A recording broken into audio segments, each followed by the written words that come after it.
تسليما يا اللهم صل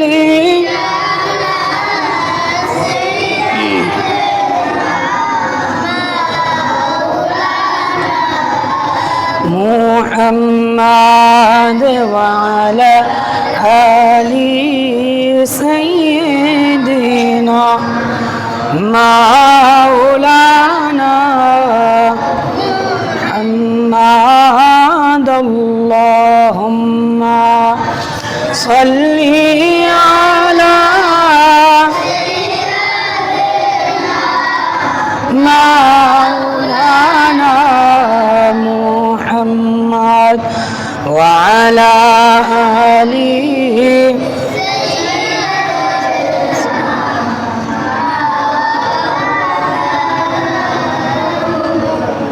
কোথায় রইলেন দয়াল নবীজি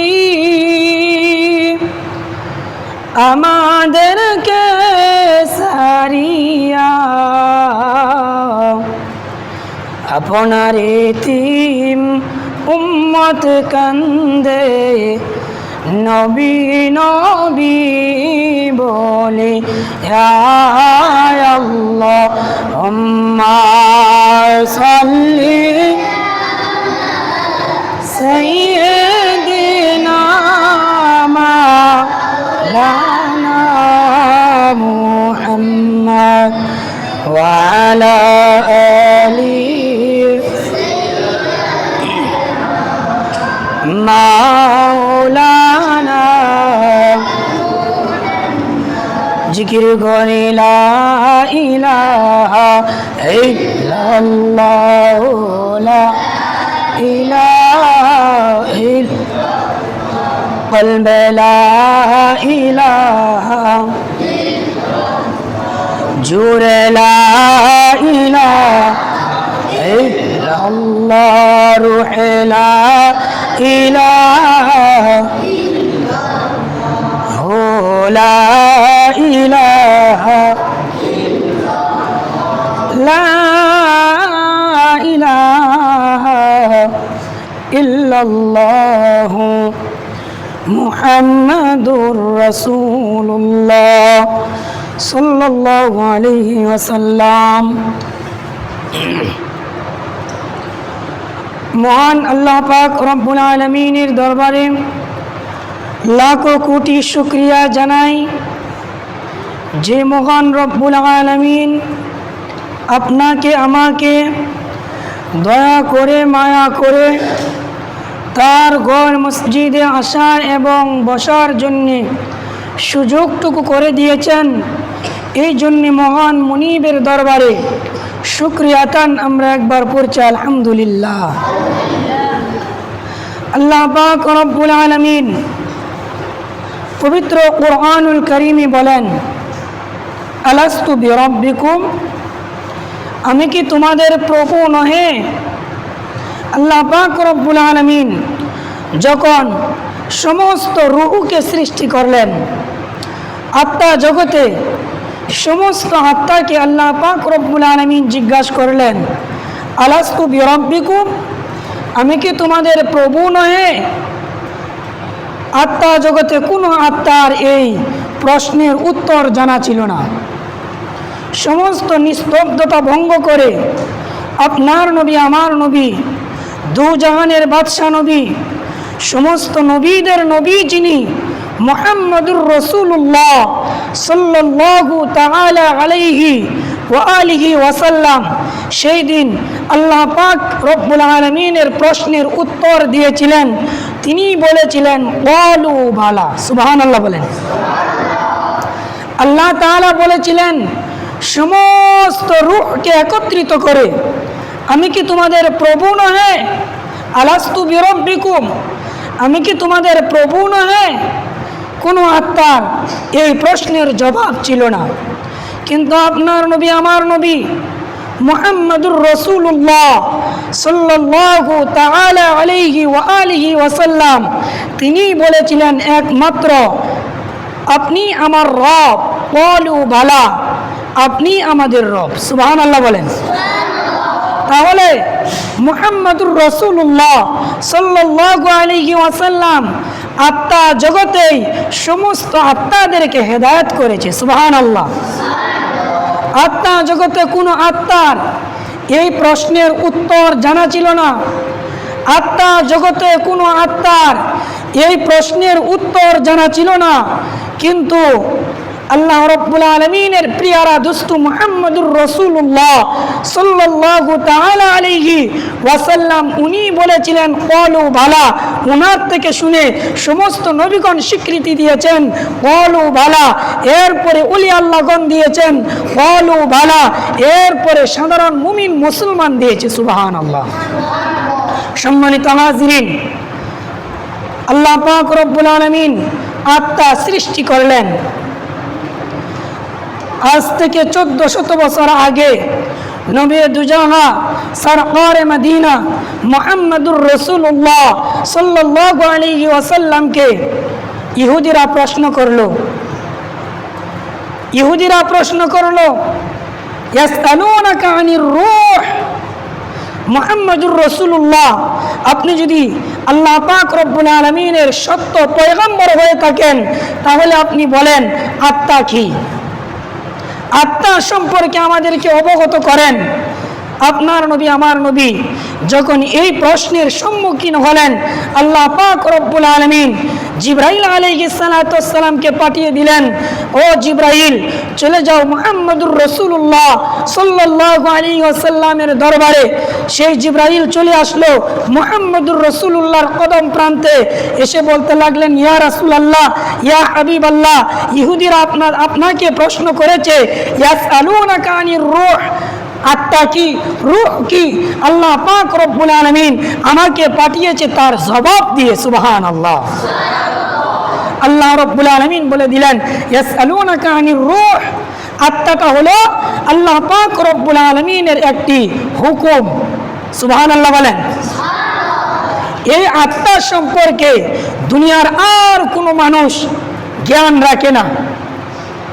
আত্মা সম্পর্কে দুনিয়ার আর কোনো মানুষ জ্ঞান রাখে না, একমাত্র আমার আল্লাহ তার জ্ঞান রাখেন। আল্লাহ তাআলা আত্মা দুনিয়াতে পাঠাতে লাগলেন। আদম আলাইহিস সালাতু ওয়াস সালাম, এরপরে আসলেন শীষ আলাইহিস সালাতু ওয়াস সালাম, নূহ আলাইহিস সালাতু ওয়াস সালাম। সমস্ত পয়গম্বরগণ চলে গেলেন, সমস্ত নবীগণের উম্মতগণ চলে গেলেন। পিয়ারা হাবিব মুহাম্মদুর রাসূলুল্লাহ মক্কাতুল মুকাররমায় কদম রাখলেন। আল্লাহ পাক রব্বুল আলামিন বললেন, হাবিব আপনি আসার আগে মক্কার নাম ছিল বক্কা। আপনার মুবারক কদম জমিনে পড়ার কারণে মক্কা নাম কেটে দিয়ে আমি আল্লাহ পাক রব্বুল আলামিন বক্কাকে মক্কা বানায় দিলাম। সুবহানাল্লাহ। জিজ্ঞাসা করলাম মাওলা কিসের জন্য বক্কা নগরীকে মক্কা নগরী লাগাইলা? আমার আল্লাহ বললেন মুহাম্মদুর রাসূলুল্লাহ, মুহাম্মদ নাম লিখতে, আমার হাবিবুল্লাহর নাম লিখতে প্রথম শব্দটা হলো ম। সেই মর বরকতে আমি বক্কা কেটে লাগিয়ে দিলাম মক্কা। সুবহানাল্লাহ। সেই মদিনার নাম ছিল ইয়াসরিব। আমার আল্লাহ বলেন দোস্ত আপনার মুহাম্মদ নামের বরকতে সেই ইয়াসরিব নাম কেটে দিয়ে আমি লাগিয়ে দিলাম মদিনাতুল মুনাওয়ারা। সুবহানাল্লাহ। সম্মানিত হাজিরিন, আল্লাহ পাক রব্বুল আলামিন পিয়ারা হাবিবকে দুনিয়াতে পাঠালেন। পাঠানোর বরকতে আল্লাহ পাক রব্বুল আলামিন তার হাবিবের কদম এই জমিনে পড়ার সাথে সাথে আল্লাহ তাআলা বলে দিলেন দোস্ত আপনার হাতটা হলো এই জগৎবাসীর জন্য রহমত, আপনার পাটা হলো বিশ্ববাসীর জন্য রহমত, আপনার চেহারা আনোয়ারটা হলো বিশ্ববাসীর জন্য রহমত, আপনার এই দুইটা চক্ষু মুবারক হলো আপনার উম্মতের জন্য রহমত, আপনার মাথা মুবারকটা হলো तमाम পৃথিবীর মানুষের জন্য রহমত। সুবহানাল্লাহ। আপনার নবী আমার নবী দুনিয়াতে আসার পরে আল্লাহ পাক রব্বুল আলামিন বলে দিলেন আপনার মুবারক কদম জমিনে পড়তে দেরি হইল, আমি এই জমিনটাকে মসজিদ বানাইতে দেরি করলাম না। সুবহানাল্লাহ। মুসা আলাইহিস সালাতু ওয়াস সালামের জামানায় মসজিদ ছাড়া উম্মতেরা নামাজ পড়লে নামাজ কবুল হইতো না। কিন্তু আপনার আমার কি ভাগ্য, আপনি আমি এমন একজন নবী পেয়েছি, যেই নবী দুনিয়াতে কদম রাখার পরে আল্লাহ পাক রব্বুল আলামিন তাম পৃথিবীটাকে আল্লাহ পাক নামাজের মুসল্লা বানিয়ে দিয়েছে। সুবহানাল্লাহ। আপনি ফজরের নামাজ আসতে লেট, ওযু করে আপনি ঘরেই নামাজ পড়েছেন, এটা হলো আমার নবীর রহমাতুল লিল আলামিন, নবীজির কদম মুবারকের রহমত। সুবহানাল্লাহ বলেন। আপনি ঘরে নামাজ পড়লে আপনার নামাজ কবুল হইতো না, কিন্তু আপনি কি জানেন আপনি কোন নবীর উম্মত? মুহাম্মদুর রাসূলুল্লাহর উম্মত হওয়ার কারণে আল্লাহ পাক রব্বুল আলামিন গোটা কায়নাতকে, গোটা জমিনকে আল্লাহ তাআলা নামাজের মুসল্লা বানিয়ে দিয়েছেন, যার কারণে পথে ঘাটে মাঠে যেই জায়গায় নামাজের সময় হয় উম্মত দাঁড়িয়ে যাবে নামাজে, কবুল করে নেবেন আমার আল্লাহ। সুবহানাল্লাহ। মসজিদে এসে নামাজ পড়লে অনেক সওয়াব, কিন্তু যদি আপনি কারণবশত মসজিদে নাও আসতে পারেন, আপনি যেই জায়গায় থাকেন সেই জায়গাটা আমার আল্লাহ মসজিদ হিসেবে কবুল করেছে মদিনার কামলিওয়ালা দয়াল নবীর কদম মুবারকের উসিলায়। সুবহানাল্লাহ। সম্মানিত হাজিরিন, আমাদের পরিচয় হলো আমরা উম্মতে মুহাম্মাদি। আমাদের পরিচয় আমরা মুহাম্মদুর রাসূলুল্লাহ সাল্লাল্লাহু আলাইহি ওয়াসাল্লামের উম্মত। এটাই হলো আমাদের সবথেকে বড় পরিচয়। কত নবীগণ আবদার করেছে, মাওলা তোমার হাবিবের উম্মত বানাও, কিন্তু আপনি আমি আল্লাহ রাব্বুল আলামিনের দরবারে ফরিয়াদ করি নাই, একদিন মুনাজাত করি নাই, কিন্তু আল্লাহ পাক রব্বুল আলামিন বিনা দরখাস্তে বিনা ফরিয়াদে তার হাবিবের উম্মত হওয়ার তৌফিক আপনাকে আমাকে দিয়েছে। সেই জন্য মহান রবের দরবারে আবার শুকরিয়া আদায় করছি, আলহামদুলিল্লাহ। সম্মানিত হাজিরিন, আমি আমার খুতবার মধ্যে একটি আয়াতে কারিমা পড়েছি, সংক্ষিপ্ত আলোচনা। আল্লাহ পাক রব্বুল আলামিন বলেন, ইয়া আইয়াতুহান নাফসুল মুতমাইন্না, হে প্রশান্ত আত্মা, প্রশান্ত আত্মা। এবার আসেন, আত্মা আর নফস এই দুইটা কি এক নাকি ভিন্ন? নফস, নফসের কথা আল্লাহ তাআলা বলেছেন, ইয়া আইয়াতুহান নাফসুল মুতমাইন্না, হে প্রশান্ত আত্মা। তাহলে আমাদের এই নফসটা কি এক প্রকার নাকি তিন প্রকার? সম্মানিত হাজিরিন, আল্লাহ পাক রব্বুল আলামিন এই একটি নফসের মধ্যে তিনটি গুণ রেখেছেন। একটি গুণের নাম হলো নফসে মুতমাইন্না, আরেকটি গুণের নাম হলো নফসে লাওয়ামা, আরেকটি গুণের নাম হলো, আরেকটি তার বৈশিষ্ট্য হলো, আরেকটি নাম হলো নফসে আম্মারা। কয়টি নাম? তিনটি। একটি হলো নফসে মুতমাইন্না, আরেকটি হলো নফসে লাওয়ামা, আরেকটি হলো নফসে আম্মারা। তাহলে আল্লাহ পাক রব্বুল আলামিন আপনাকে আমাকে ডাক দিয়েছেন ইয়া আইয়াতুহান নাফসুল মুতমাইন্না বলে, হে প্রশান্ত আত্মা। প্রশান্ত আত্মা হলো নফসে মুতমাইন্না। নফসে মুতমাইন্নার কাজ হলো আল্লাহ তাআলার হুকুম আহকাম মানলে তার ভিতরে একটা শান্তি লাগে। দেখবেন আপনার আমার ভিতরে এই কোয়ালিটিগুলো আছে, তিনটা কোয়ালিটি। একটা হলো নফসে মুতমাইন্না, আরেকটা হলো নফসে আম্মারা, আরেকটা হলো নফসে লাওয়ামা। এই তিন গুণে গুণান্বিত হলো একটি মানুষ। এই মানুষের ভিতরে তিনটি গুণ। Number one, নফসে মুতমাইন্না। নফসে মুতমাইন্নার কাজ হলো সে সদা সর্বদাই আল্লাহর ইবাদত, নবী মুহাম্মদুর রাসূলুল্লাহ সাল্লাল্লাহু আলাইহি ওয়াসাল্লামের ইতাআত, নবী মুহাম্মদুর রাসূলুল্লাহর যেই বিধি বিধানগুলি দিয়ে গিয়েছেন, সুন্নতগুলা দিয়ে গিয়েছেন, আল্লাহর হুকুম এবং নবী মুহাম্মদুর রাসূলুল্লাহ সাল্লাল্লাহু আলাইহি ওয়াসাল্লামের দেখানো সেই তরিকা সুন্নত পথে চলতে নফসে মুতমাইন্না বড়ই শান্তি পায়। সুবহানাল্লাহ বলেন। দেখবেন একটা মানুষ 5 ওয়াক্ত নামাজ পড়ে, কারণ বশত সে নামাজ পড়তে পারে নাই, তার মন থেকে একটা কষ্ট লাগতেছে, বারবার নিজেকে নিজেই প্রশ্ন করতেছে, কেনই তুমি নামাজটা পড়লে না? হায় হায়, কেন এক ওয়াক্ত নামাজ মিস হলো? এটা হলো নফসে মুতমাইন্না আপনাকে বারবার জাগ্রত করছে যে এখন নামাজের সময় হয়ে গিয়েছে, চলো বন্ধু মসজিদে যাই। এটা হলো নফসে মুতমাইন্নার কাজ। এইগুলো আমাদের জানতে হবে। সম্মানিত হাজিরিন, এক হলো নফসে মুতমাইন্না, সদা সর্বদাই নেক কাজে আপনাকে আহ্বান করবে। চলো নামাজে যাই, চলো নবীকে মহব্বত করি, চলো নবীর প্রতি দুরূদ পড়ি, চলো দান সদকা করি, এইভাবে নেক কাজে আপনাকে আগিয়ে দিবে। তার নাম হলো নফসে মুতমাইন্না। সুবহানাল্লাহ বলেন। এটাকে আল্লাহ পাক রব্বুল আলামিন কোরআনে বলেছেন, ইয়া আইয়াতুহান নাফসুল মুতমাইন্না। আল্লাহ বলেন, হে প্রশান্ত আত্মা। এই প্রশান্ত আত্মাটাই হলো সবচেয়ে বড় আত্মা, অর্থাৎ সবচেয়ে বড় পাওয়ারফুল। এই নফসে মুতমাইন্না যদি আমরা সকলেই নিজেরা অর্জন করতে পারি, আল্লাহ তাআলা আমাদের সকলকে জান্নাতুল ফিরদাউসের মেহমান বানাবে। সুবহানাল্লাহ বলেন। এবার আসেন, বাকি রইল আরো দুইটি। একটা হলো নফসে লাওয়ামা। আল্লাহ তাআলা বলেন, ওয়ালা উকসিমু বিন নাফসিল লাওয়ামা। আমি কসম খাচ্ছি, আমি কসম করছি সেই প্রশান্ত আত্মার, প্রশান্ত আত্মার প্রতি আত্মা, প্রশান্ত আত্মার সেই আত্মাটার নাম হলো লা ওয়ালা উকসিমু বিন নাফসিল লাওয়ামা। যে লাওয়ামা বলা হয়, সেই লাওয়ামার কাজ হলো আপনাকে সদা সর্বদাই বাড়াবাড়ি করতে শিক্ষা দিবে, দাপিত করবে, উস্কিয়ে দিবে যে তুমি সমাজে বাড়াবাড়ি করো, কাউকে গাল মন্দ করো, কারোর সাথে অন্যায়ভাবে কথা বলতে থাকো, গালাগালি করো। এই যে আপনার নফসের একটা কোয়ালিটি, এই কোয়ালিটিটা আপনাকে আমাকে পরিত্যাগ করতে হবে।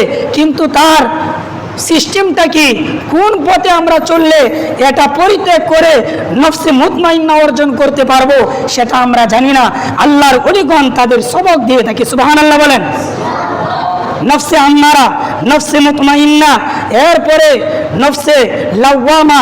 এই তিনটা নফস থেকে বিশুদ্ধভাবে নিজেকে পরিশুদ্ধ করতে হলে একজন কামেল মুকাম্মেল পীরের কাছে যায় বায়াত গ্রহণ করার পরে উনি আপনাকে এমন সবক দিবেন, আপনার দুইটা যে মন্দ দিক আছে সেই মন্দ দুইটা দিক আপনার গোলাম হয়ে যাবে, আপনি নফসে মুতমাইন্নার পৈরবী করতে পারবেন। সুবহানাল্লাহ বলেন। একটা নফস আপনাকে বাড়াবাড়ি করতে শিক্ষা দেয়। বন্ধে গিয়েছেন, আপনার আইল অন্যজন কেটে ফেলেছে, আপনার সোজা আইলটা সে বাঁকা করে কেটেছে, কিন্তু আপনি আপনার জ্ঞান দিয়ে বুঝলেন যে আমার সোজা আইলটা সে বাঁকা করেছে। আল্লাহ তো তাকেও জ্ঞান দিয়েছিল, কিন্তু সে নফসে মুতমাইন্নার ধারে না, বিদায় তাকে ধরেছে নফসে লাওয়ামা। নফসে লাওয়ামা তাকে এমন গুণ কীর্তন শিক্ষা দেয়, তাকে উস্কিয়ে দেয় যে আইলটা বাঁকা করে কাটো। আইলটা যখন বাঁকা করে কাটবে, ওই ক্ষেতের মালিক এসে দুইজন কি হবে, হাঙ্গামাঙ্গামা হবে, মারামারি হবে, জুলুম অন্যায় শুরু হয়ে যাবে। এই জন্য সম্মানিত হাজিরিন, নিজের মনের, নিজের নফসের বিপক্ষে চলতে হবে। যখন বুঝবেন আপনাকে আপনার মন উস্কাচ্ছে কারো গীবত করতে, কারোর সাথে জুলুম করতে, কারোর সাথে অন্যায় করতে, তখন আপনি নিজেকে ধিক্কার দিবেন, না না এটা করা যাবে না। ঠিক কিনা বলেন? নিজেই মেডিসিন দিতে হবে। আপনার ডাক্তার আপনাকেই হতে হবে। কখন আপনার কি হালত, কি সুরত আপনি নিজে জানেন। এরপরে আসেন আরেকটা হলো, আল্লাহ তাআলা পবিত্র কোরআনুল কারীমে বলেন, ইন্নান নাফসা লাআম্মারাতুম বিসু। নিশ্চয় নফসে আম্মারা খারাপ কাজের উপদেশ দেয়, খারাপ কাজের উপদেশ দেয়, সেটা হলো নফসে আম্মারা। ইউসুফ আলাইহিস সালাতু ওয়াস সালাম খুব সুন্দর, জুলেখা ইউসুফ আলাইহিস সালাতু ওয়াস সালামকে পছন্দ করে। ইউসুফ আলাইহিস সালাতু ওয়াস সালাম সে তার পরিপূর্ণ যৌবনে উনি পদার্পণ করলেন, কিন্তু জুলেখা নিজেকে আর স্থির করে রাখতে পারলেন না। ইউসুফ আলাইহিস সালাতু ওয়াস সালামকে ডেকে নিতে নিতে 7টি ঘরের মধ্যে তালাবদ্ধ করে একদম দুইজনই, আর কেউ নেই। ইউসুফ আলাইহিস সালাতু ওয়াস সালামকে বিবি জুলেখা প্রস্তাব রাখলেন, যা আসো আমরা কুকাম করি। ইউসুফ আলাইহিস সালাতু ওয়াস সালাম বললেন, ইল্লা মা রাহিমা রাব্বি, আমি সেই প্রভুর কাছে আশ্রয় চাই। সুবহানাল্লাহ বলেন। ইউসুফ আলাইহিস সালাতু ওয়াস সালাম আল্লাহর কাছে সাহায্য চাইলেন।